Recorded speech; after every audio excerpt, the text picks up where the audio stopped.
My daughter destroyed all her brother's stuffed animals, and it probably saved our lives. I came home from grocery shopping to find 13-year-old Adrian in the living room, surrounded by the massacred remains of every single one of 2-year-old Bert's beloved toys, cotton stuffing everywhere like snow, fabric torn to shreds scattered across the carpet. Bert was screaming so hard his face was purple while my husband stood over Adrian shouting, "She's lost her mind," pointing at the destruction with a shaking finger. I was watching TV with Bert and she just started ripping apart every toy he owns like a psycho. I dropped the grocery bags and ran to pick up Bert, who was sobbing, trying to piece together his favorite teddy bear. "Adrian, what have you done?" She looked up at me with tears streaming down her face, holding something in her closed fist while my husband grabbed her hard enough to leave marks. "Bert put something shiny in his mouth," she shouted, yanking her hand away from her father. "I asked him where he got it and he pointed at his teddy bear, and when I looked inside I found these." She opened her hand to show a diamond ring, a gold necklace, and several earrings. That's when my husband's face went from angry to a flash of panic. "You had no right to destroy his toys over some costume jewelry," he quickly stammered. "They were hidden inside the teddy bear," Adrian said, looking at me instead of her father, her voice trembling but determined. "Bert could have choked to death, and I saw Dad in here last week with his sewing kit saying he was fixing rips." My husband laughed, but it sounded forced. "I was fixing them because they were falling apart, and that's just cheap jewelry I found at work during my security rounds," he said. I picked up one of the destroyed bears and found a small, neat slit in the back that had been hand-sewn shut. The jewelry inside wasn't cheap like he said, it was real diamonds catching the light. "You hid jewelry in our baby's toys?" I asked. "I was going to pawn it," my husband said quickly, but his voice was getting higher and sweat was beading on his forehead. "Extra money for the family. You know how tight things have been." The elephant had 3 rings, the rabbit had a bracelet and earrings, the dinosaur had a watch. Every single toy had something metal inside that could have killed Bert if he swallowed it, Adrian said. "You're being dramatic," my husband responded. "I made sure the holes were secure," he then stammered. "Why not just keep them in a drawer?" I asked, staring at jewelry scattered across the floor. "Why hide them in baby toys?" My husband tried to grab the jewelry from the table, but Adrian was faster, scooping it up and backing away toward the wall. "I know why he hid them in the toys," Adrian said. "Give those to me right now," my husband suddenly shot up, moving toward her with his hands outstretched. Adrian ran behind me, pressing against my back. "This necklace has an engraving," Adrian said, her voice shaking as she held up a silver chain that caught the light. "It says, 'To Ruby, love Mom,' on the back." "Who's Ruby?" I asked innocently. My husband's face started turning, and suddenly, I felt the room tilt and had to grab the couch for support. Because Ruby Wilson was the woman from the news. She'd been found dead 3 weeks ago in the park near my husband's office, strangled with her jewelry missing. "How do you have Ruby Wilson's necklace?" I asked, afraid of his response. "I found it," my husband said quickly, his face draining of all color. "I found it at work during my security rounds and forgot to turn it in. Ruby Wilson was killed 3 weeks ago," I said slowly, my voice barely working. "The news said her jewelry was never found. People lose things all the time in the office complex," my husband said, but his hands were shaking now and his eyes kept darting to the door. "It must have fallen off before." "There are 12 pieces of jewelry here," Adrian shouted from behind me, tears streaming down her face and dripping onto the carpet. "Are you saying you just found all of them?" "Stop talking!" my husband shouted, lunging for Adrian with his arms outstretched. I pulled her behind me while Bert started crying harder, sensing the danger. "Did you kill Ruby?" I said, the words coming out before I could stop them. His face changed completely, all pretense dropping away. "You don't know what you're talking about," my husband said, but his voice had gone flat and cold like I'd never heard it before. "You're listening to a child who's making up stories." I grabbed both the children, backing away from him as fast as I could. My husband smiled in a way I'd never seen before, and when he spoke, his voice was different, like he'd finally stopped pretending. "You shouldn't have gone through Daddy's things, Adrian," he said. "Now I have no choice." Dan took a step toward us with his hands reaching out for Adrian, and I knew we had seconds before something terrible happened. I screamed as loud as I could while shoving both kids behind me toward the front door, but Adrian twisted away from my grip and ran toward the kitchen. Dan's head snapped toward her movement and he lunged after her while I fumbled for my phone with shaking fingers. Bert clung to my leg sobbing and making it hard to move as I punched 911 and heard the operator's voice come through. I yelled our address between gasps while watching Dan chase Adrian into the kitchen, where she grabbed the biggest knife from the wooden block on the counter. Her small hands shook as she held it out in front of her, and Dan stopped just out of reach with his palms up. "Adrian, Daddy just needs to explain something," he said in that fake calm voice, but his eyes stayed cold and focused on the knife. I scooped up Bert and ran into the kitchen, putting myself between them while the operator kept asking questions I couldn't focus on. Dan's face twisted when he saw me still on the phone and he took another step forward. "Hang up or things will get worse for everyone," he said. The knife shook harder in Adrian's hands as tears ran down her face, and I pressed Bert's head against my shoulder so he wouldn't see what might happen next. That's when we heard pounding on our front door and Tamara's voice yelling that she heard screaming and already called the police. Dan's face went white as the sound of sirens got louder and closer, and he backed away from us slowly with his eyes darting between the door and windows. He turned and bolted for the back door, but his foot caught on one of Bert's destroyed stuffed animals, sending him crashing into the coffee table. The jewelry scattered across the floor caught the light as he scrambled to get back up, and I pulled both kids against the wall. The front door burst open, and 2 police officers rushed in with their guns drawn, yelling for Dan to stay on the ground. He froze halfway up from the floor with his hands visible, while Adrienne dropped the knife and collapsed against me, sobbing so hard she couldn't catch her breath. The officers moved closer, keeping their guns pointed at Dan, while one of them kicked the knife away from us. "He's my husband, and he just threatened to kill us," I managed to say, while Dan glared at us with pure hatred in his eyes. They pulled his arms behind his back and snapped handcuffs on, while he started yelling that we were lying and I was crazy and trying to frame him. One officer radioed for backup and detectives, while the other kept Dan pressed against the floor despite his struggles. I showed them the jewelry scattered everywhere and tried to explain about Ruby Wilson, while Dan kept shouting over me that I was making everything up. More police cars pulled up outside with lights flashing, and soon our house filled with officers who separated us into different rooms for questioning. Adrienne wouldn't let go of my hand as a female officer gently asked her to explain what happened, and she told them everything she saw. She described finding the jewelry in Bert's toys, and how Dan had been using his sewing kit late at night, when he thought everyone was sleeping. The officer wrote everything down while Adrienne's voice got stronger, and she pointed to each destroyed toy, explaining what she found inside. Crime scene techs arrived and started photographing the torn stuffed animals and pieces of jewelry, while putting markers next to each item. Dan kept demanding a lawyer from the other room where they had him sitting in handcuffs, still insisting this was all a misunderstanding. After what felt like hours, a tall man in a gray suit walked in and introduced himself as Detective Quentin Hale from the Homicide Division. He picked up the silver necklace with gloved hands and examined the engraving on the back before nodding to another detective. "This matches the description Ruby Wilson's mother gave us," he said quietly, while carefully placing it in an evidence bag. Dan's shouting got louder when he heard the detective's words, and 2 officers had to hold him down as he tried to stand up from the chair. Detective Hale methodically bagged each piece of jewelry, while asking me detailed questions about when I'd seen Dan with the toys. I told him about Dan's late-night repairs, and his security job at the office complex near where Ruby worked. The detective's face stayed calm, but I saw his jaw tighten when I mentioned Dan had access to the whole building during his overnight shifts. He asked if Dan had been acting strange lately, and I remembered all those overtime shifts that suddenly made sense in a horrible new way. Bert had finally stopped crying, but stayed pressed against my side while the detective examined the neat slits Dan had sewn into each toy. "These cuts are very precise," Detective Hale said, while photographing the stitching patterns on what was left of Bert's teddy bear. Dan's mother, Caroline, started calling my phone over and over, but I couldn't deal with her right now while police were still processing our home as a crime scene. The detective asked if we had somewhere safe to stay tonight since they'd need to search the house more thoroughly for additional evidence. My neighbor Tamara grabbed my arm and told me she had a spare bedroom we could use tonight. The paramedics arrived and started checking Bert's throat with a small light while he screamed and tried to push them away. He kept reaching for the destroyed teddy bear on the floor and crying harder when they wouldn't let him have it. The paramedic felt around his neck and inside his mouth while I held him still even though he fought against me. They said his throat looked red but nothing was stuck and we should watch him for any trouble breathing. Detective Hale picked up each ruined toy and found the same neat cuts Dan had sewn shut after hiding jewelry inside. He took photos of every slit and wrote notes about how the stitches matched perfectly on each one. The detective asked if we had somewhere safe to stay since they'd be here all night collecting evidence. Tamara stepped forward and said we could stay at her place as long as we needed. I went upstairs to pack clothes for the kids while officers started searching Dan's car in the driveway. Adrienne followed me and grabbed her diary from her room along with some of Bert's clothes. We could hear the officers outside saying they found something in Dan's trunk.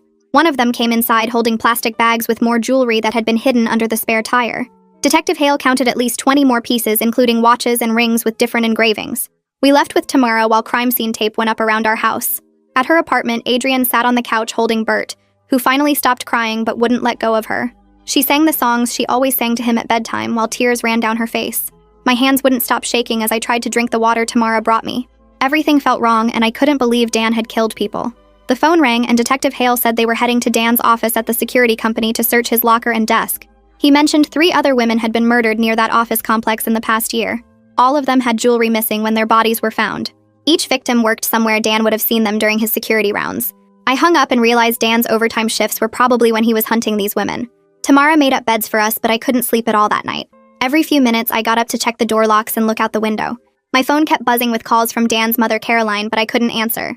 She left message after message saying this was all a mistake and Dan would never hurt anyone. Bert woke up crying 4 times, and Adrienne had to rock him back to sleep each time. When morning came, none of us had really slept, and we just sat at Tamara's kitchen table staring at nothing. Someone knocked on the door and I jumped thinking it might be Dan somehow. Tamara looked through the peephole and said it was a woman with a badge.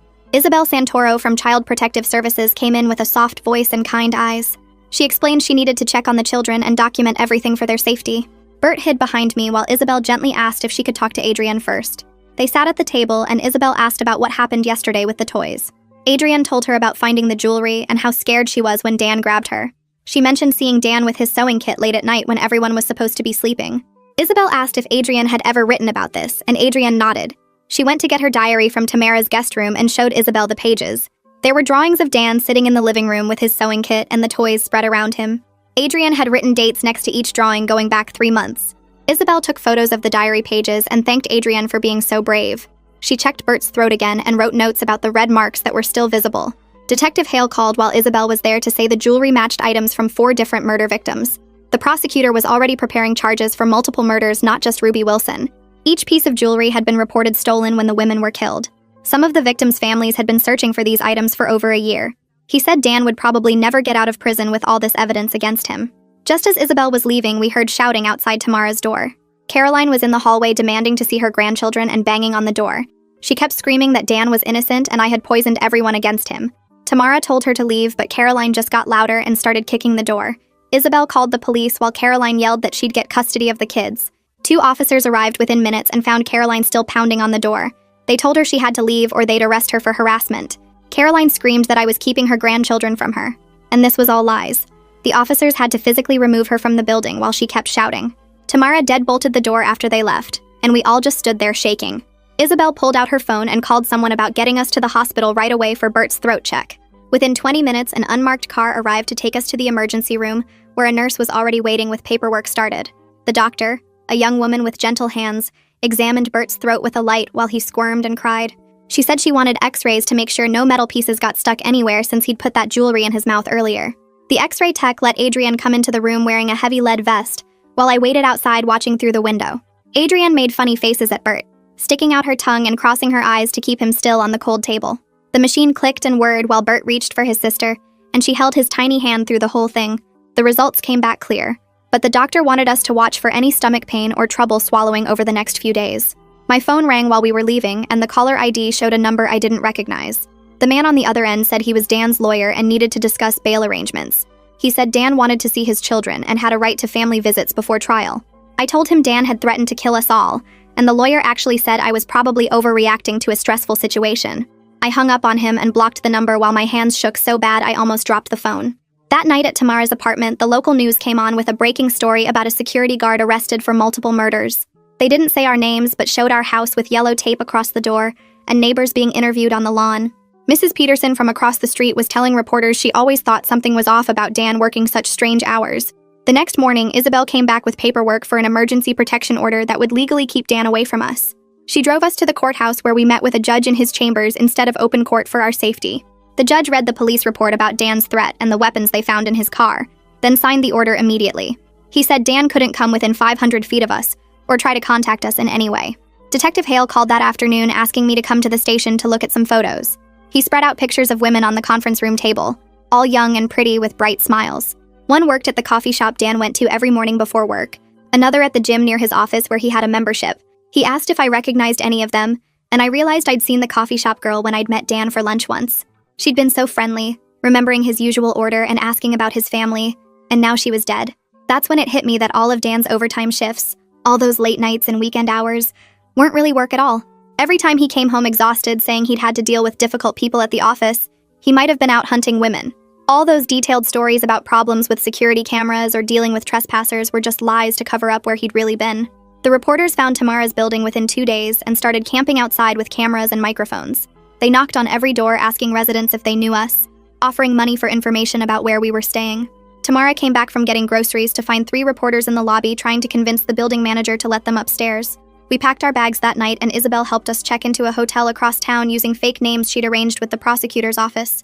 The hotel room had 2 beds and a small kitchenette, and Bert wouldn't sleep at all the first night unless Adrian was right next to him.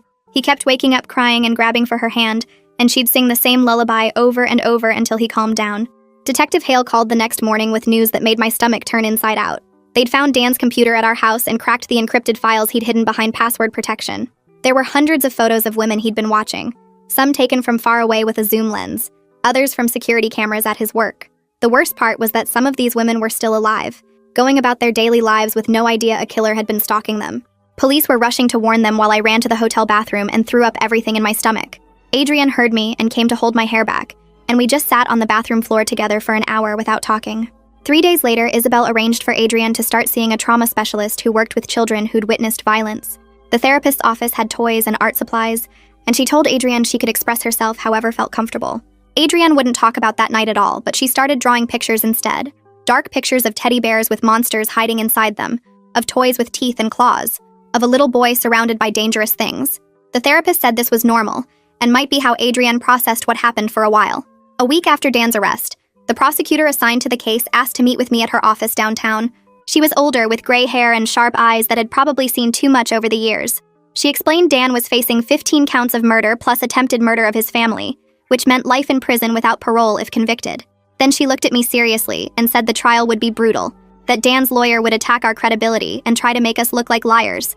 She asked if Adrian was strong enough to testify about finding the jewelry and what Dan said that night. I told her yes, Adrian could handle it, even though my hands were shaking under the table. 2 days later, Dan's lawyer started filing papers with the court trying to get all the jewelry thrown out as evidence. He sent copies to the prosecutor claiming I planted everything and coached Adrian to lie because I wanted a divorce and Dan's money. The prosecutor called me that afternoon and said not to worry, that this was normal defense tactics, but I could hear doubt creeping into her voice. Dan's lawyer kept filing more motions every few days, each one attacking our story from a different angle. He said the jewelry could have come from anywhere, that Dan found it during his security rounds just like he claimed. The papers accused me of being mentally unstable and said I'd turned Adrian against her father with lies. I spent hours going through old bank statements trying to prove we didn't need Dan's money, that I'd never talked about divorce before that night. 3 weeks after Dan got arrested, Detective Hale called with news that changed everything. The lab found Dan's DNA under Ruby's fingernails, skin cells that got there when she fought back against her killer. The prosecutor called it the smoking gun that would send Dan to prison for life. She said no jury would believe Dan just happened to find Ruby's jewelry after his DNA was literally under her nails. That same week, I was going through Dan's old jacket pockets before donating his clothes when my fingers touched something metal. It was a small key with a number stamped on it, the kind you get for storage units. I drove straight to the police station and gave it to Detective Hale, who ran the number through their system. The storage unit was 20 miles away, paid for in cash under a fake name, but the security footage showed Dan going in and out. Detective Hale got a warrant and called me 2 hours later with his voice shaking. Inside the unit, they found jewelry, wallets, and personal items from at least 12 different women, some dating back 5 years. There were driver's licenses, credit cards, rings, necklaces, even a few cell phones, all organized in labeled plastic bags. Each bag had a date written on it in Dan's handwriting, like he was keeping track of his kills. Detective Hale said some of these women were still listed as missing persons, their families waiting for answers. The next morning, Caroline went on the local news channel with Dan's baby pictures spread across her coffee table. She told the reporter her son was framed by his vindictive wife who wanted his life insurance money. She showed photos of Dan pushing Adrian on swings, teaching her to ride a bike, holding baby Bert in the hospital. The reporter asked about the DNA evidence, and Caroline said the police planted it, that they needed someone to blame. She looked straight at the camera and said I was destroying an innocent man's life because our marriage fell apart. The news ran the segment 3 times that day, and suddenly people online were taking sides. Some believed Caroline's story about a loving father being railroaded, while others pointed out the mountain of evidence against Dan. I started getting messages on social media calling me a liar and a gold digger trying to steal Dan's money. The prosecutor assigned us a victim advocate named Brooke, who showed up at the hotel the next day. She was older with kind eyes and immediately started helping us figure out the legal system and what would happen next. She brought coloring books for Bert and gave Adrian a journal to write down her feelings when talking was too hard. Brooke connected us with other families who'd been through similar trauma, people who understood what we were going through. She helped me fill out paperwork for victim compensation funds and explained how the trial process would work, step by step. 2 weeks later, Dan appeared in court to enter his plea with his new lawyer standing beside him. The lawyer was known for defending killers and getting them lighter sentences by claiming mental illness. Dan stood up and said not guilty to every single charge while staring right at me in the gallery. His lawyer immediately asked for a psychological evaluation, claiming Dan suffered from severe mental illness that made him unable to understand his actions. The judge looked at the evidence list, saw 15 murder charges plus attempted murder of his family, and denied bail immediately. She called Dan a clear danger to society who couldn't be trusted on the streets. The next week, my boss called me into his office and said he had to let me go.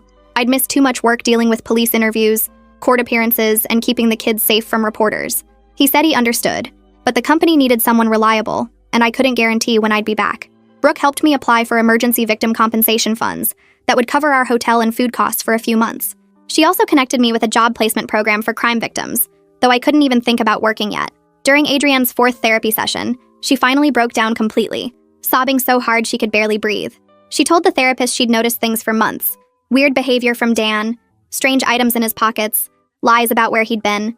She said she was too scared to tell anyone because she thought she was imagining things or being paranoid. The therapist held her while she cried and kept telling her she was brave, that she'd saved Bert's life by destroying those toys.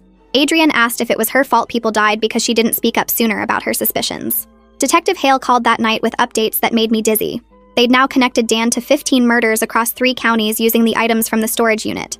Some families had been searching for their daughters, sisters, and mothers for years without knowing what happened. Now they were finally getting answers, though not the ones they'd hoped for when their loved ones first disappeared. The detective said more victims kept being identified as they went through the evidence.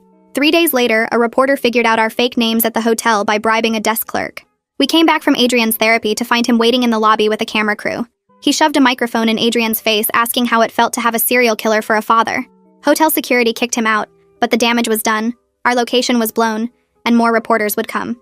The manager asked us to leave that night, saying other guests were complaining about the media circus in the lobby. Tamara picked us up at midnight and drove us across town to a small apartment she'd found through a friend.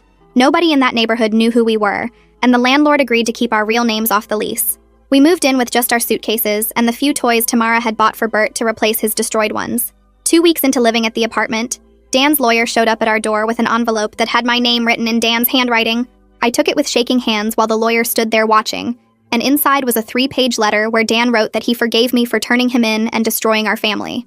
He said he understood I was confused and scared, but that one day I'd realize what a mistake I'd made believing Adrienne's lies over my husband who loved me. The manipulation in every word made my stomach turn as I read him describing our wedding day and Bert's birth like he was some caring father instead of a killer. I ripped the letter into tiny pieces right there in front of the lawyer, then walked to the bathroom and flushed every piece down the toilet while he yelled that I was destroying legal documents. The next Monday, I tried taking Adrienne back to the school with a safety plan the counselor had created, including different drop-off times and a buddy system. But by lunch, she was in the nurse's office crying because kids kept whispering about her being the serial killer's daughter, and one boy asked if she helped hide the bodies. The principal called me to pick her up early, and for 3 more days we tried, but each time she came home with red eyes and wouldn't eat dinner.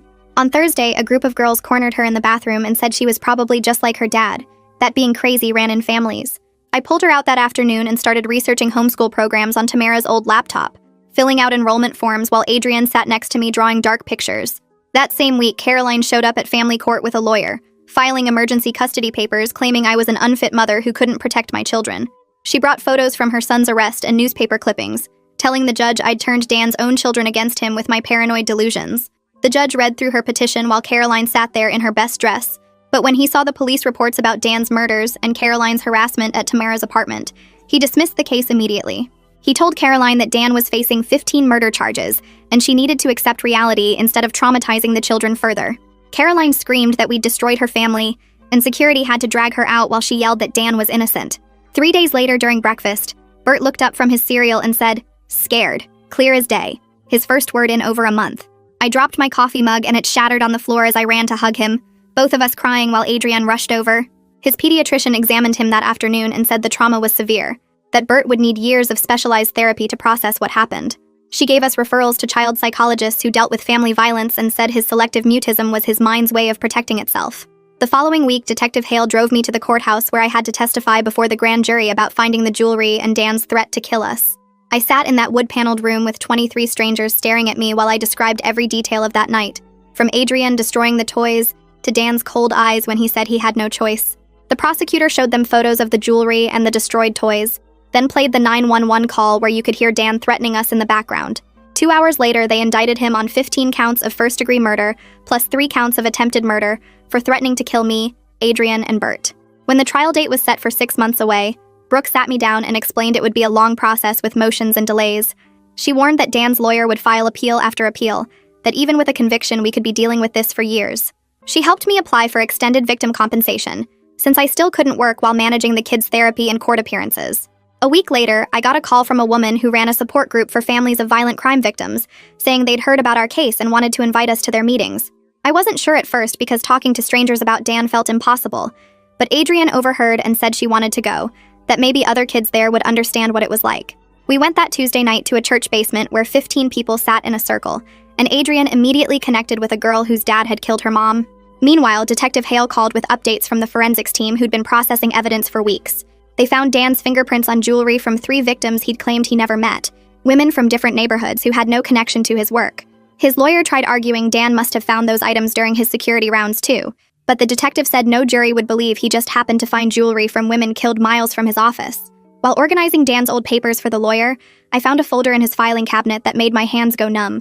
Inside were life insurance policies he'd taken out on me and both kids last year, each worth $500,000 with him as the sole beneficiary. Detective Hale said this proved premeditation, that Dan had been planning to kill us and make it look like an accident or murder-suicide to collect the money. The final thing that week was Adrian working with her therapist on a victim impact statement for the trial, writing down how her father had destroyed her sense of safety and trust. She practiced reading it out loud in therapy, her voice getting stronger each time she said the words about being terrified in her own home and saving her baby brother's life. 3 weeks later, Brooke called to warn me that Dan had fired his first lawyer and hired Benjamin Kim, a guy famous for getting murderers reduced sentences by attacking victims' families. Kim immediately filed papers saying Adrian was a troubled teen with a history of lying who'd made up the whole story to get attention after her parents' divorce proceedings started.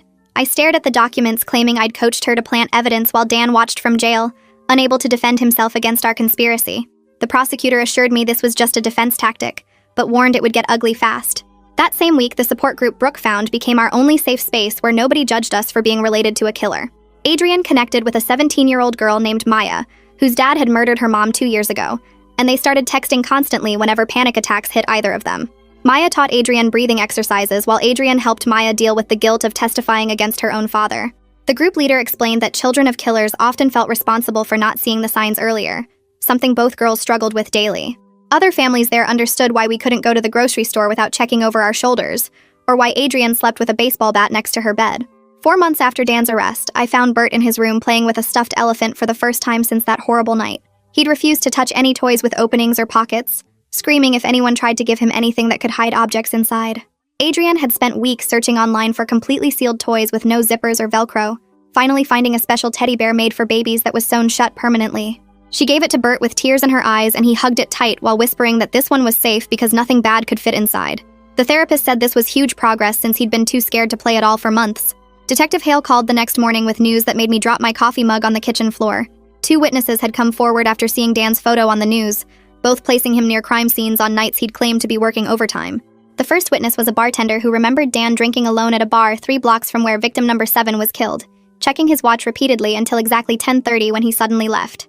The second witness was a jogger who'd seen Dan's car parked near the park where Ruby died, engine running while he sat inside watching the walking paths. Both witnesses had security footage backing up their stories, destroying Dan's alibi that he'd been doing security rounds those nights. The prosecutor said this testimony would bury him at trial since it proved he'd been stalking victims while telling me he was earning overtime pay for our family. I finally got a job at a grocery store 20 miles from our old neighborhood, using my maiden name on the application so nobody would connect me to the news stories. The manager didn't ask about the gap in my employment history, just grateful to have someone willing to work closing shifts when nobody else wanted them. My coworkers treated me like any other new employee, complaining about customers and sharing lunch break gossip without knowing I went home to a family destroyed by murder. The steady paycheck meant I could stop relying on victim compensation funds and start rebuilding some kind of normal life. 3 days into my new job, Caroline showed up at the courthouse for a pretrial hearing, screaming that we'd destroyed her family and stolen her son. Security guards grabbed her when she lunged at me in the hallway, calling me a lying witch who'd turned her granddaughter against her own father. The judge watched security camera footage of her attack and immediately banned her from all future proceedings, warning that any violation would result in jail time. Caroline kept screaming that Dan was innocent even as officers dragged her out, yelling that we'd planted the jewelry and ruined an innocent man. The prosecutor met with Dan that afternoon to offer a deal where he'd avoid the death penalty if he confessed and revealed any other victims we didn't know about. Dan refused immediately, still claiming complete innocence despite the mountain of evidence including his DNA, fingerprints, witness testimony, and the jewelry found in our home. His new lawyer Kim argued the deal itself proved the prosecution's case was weak, though the prosecutor just shook her head at his desperation. She told me later that Dan's refusal meant he'd rather risk execution than admit what he'd done, showing the kind of cold calculation that made him so dangerous. 5 months after that terrible night, we attended a memorial service for all of Dan's victims at a local church. Other families who'd lost daughters, sisters, and mothers to Dan's violence welcomed us with open arms instead of the anger I'd expected. One mother hugged Adrian tight, telling her she was a hero who'd stopped Dan from killing anyone else's daughter. Another family said Adrian's courage in destroying those toys had given them closure after 2 years of not knowing who killed their loved one. People brought photos of the women Dan had murdered, beautiful faces that would never smile again because of the man I'd shared a bed with for 14 years. Adrian stood up during the service and spoke briefly about how sorry she was that she hadn't found the jewelry sooner. Maybe she could have saved someone. The room erupted in voices telling her she'd done everything right, that she'd saved her brother and stopped a killer. After the memorial, Adrian told her therapist she wanted to testify at Dan's trial, saying she couldn't let fear control her anymore. The therapist spent 3 sessions evaluating whether Adrian was emotionally ready for the trauma of facing her father in court and being cross-examined by his lawyer. She finally agreed Adrian was strong enough, promising to sit in the courtroom for support during testimony and help process everything afterward. 2 weeks before trial, Kim filed for a competency hearing, claiming Dan had developed delusions in jail and couldn't assist in his own defense. The court-appointed psychiatrist spent 8 hours evaluating Dan over 3 days, testing his memory, reasoning, and understanding of the charges. The evaluation found him completely sane and fully capable of standing trial, noting that his supposed delusions were actually calculated attempts to appear mentally ill. The psychiatrist's report stated Dan showed clear understanding of his situation and demonstrated above-average intelligence in his responses. Kim tried arguing for a second opinion, but the judge denied it, setting the trial date for 3 weeks away with no more delays. 3 weeks later, we packed everything we owned into boxes, while Bert watched cartoons on the floor of our empty apartment. The Victim Compensation Fund finally came through along with my first paycheck from the grocery store, giving us enough for a deposit on a 2-bedroom place across town where nobody knew our names. Bert ran through the new apartment, touching every wall and doorknob, his little feet making echoes in the empty rooms until we started moving furniture in. I painted his room blue with superhero stickers on the walls while Adrian helped him arrange his new stuffed animals on shelves he could actually reach. That first night in the new place, Bert slept in his own bed without crying for the first time since everything happened. 6 months passed before the trial started, and walking into that courthouse made my legs shake so bad I had to lean on Adrian. Dan sat at the defense table in a suit that didn't fit right anymore, his face thinner and his hair grown out past his collar. When our eyes met across the courtroom, he stared at me with that same cold look from the night he threatened to kill us, but I forced myself to stare right back until he looked away first. The prosecutor spent 3 days picking jurors, asking each one if they could be fair to a man accused of killing 15 women. Adrian sat next to me every single day, holding my hand when they showed crime scene photos on the big screen. On the 4th day, Adrian took the witness stand wearing the blue dress we'd bought special for court. She told the jury about finding the jewelry in Bert's toys, speaking so clear and calm that even the court reporter stopped typing to listen. The defense lawyer tried to confuse her, asking the same questions different ways, but she stuck to exactly what happened that night. When she described how Dan lunged at her and said she shouldn't have gone through Daddy's things, 2 jurors started crying. The prosecutor showed the jury each piece of jewelry, and Adrian identified where she'd found every single one. Against his lawyer's advice, Dan insisted on testifying, claiming the police planted everything to frame him. The prosecutor destroyed him with evidence, showing security footage of him near crime scenes and pulling up his work schedule that proved he'd lied about overtime. Dan started sweating and stammering, changing his story 3 times about how Ruby's necklace ended up in Bert's teddy bear. When the prosecutor asked him to explain the DNA under Ruby's fingernails, Dan's lawyer objected so many times the judge threatened contempt charges. By the time Dan stepped down from the witness stand, even his own lawyer looked like he wanted to be somewhere else. The jury went to deliberate on a Tuesday morning, and we waited in a small room eating vending machine snacks for 3 days. Adrian did her homework while I paced the hallway, checking my phone every 2 minutes even though the prosecutor promised to call the second they had a verdict. When the call finally came, we rushed back to the courtroom where Dan stood between 2 guards as the judge read guilty on every single count. Adrian squeezed my hand so hard it hurt, and when I looked at her face, I saw peace there for the first time since that terrible night. 2 weeks later at sentencing, the judge gave Dan life without parole for each murder, making them run one after another so he'd never get out. The judge called him a monster who used his family's trust as cover for his crimes, saying Adrian's courage saved countless future victims. Dan tried to say something, but the guards dragged him away while he was still talking. A month after the trial ended, we went to one last memorial service for all of Dan's victims at a church downtown. The families hugged Adrian and thanked her for being brave enough to destroy those toys and stand up to her father. When they asked her to speak, she stood at the microphone for just a minute and said she only did what any big sister would do to protect her baby brother. The whole room stood up clapping while she walked back to her seat, her face red but smiling. 6 months after that horrible night, our new life felt almost normal. Bert laughed at cartoons again and played with his friends at daycare without being scared of grown-ups.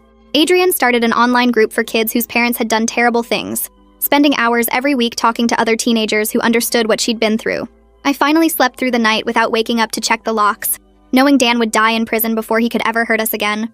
Thanks for hanging out and letting me wonder through all these details with you today. Definitely been a bit of a journey. I'll see you around next time. Subscribe for more content like this.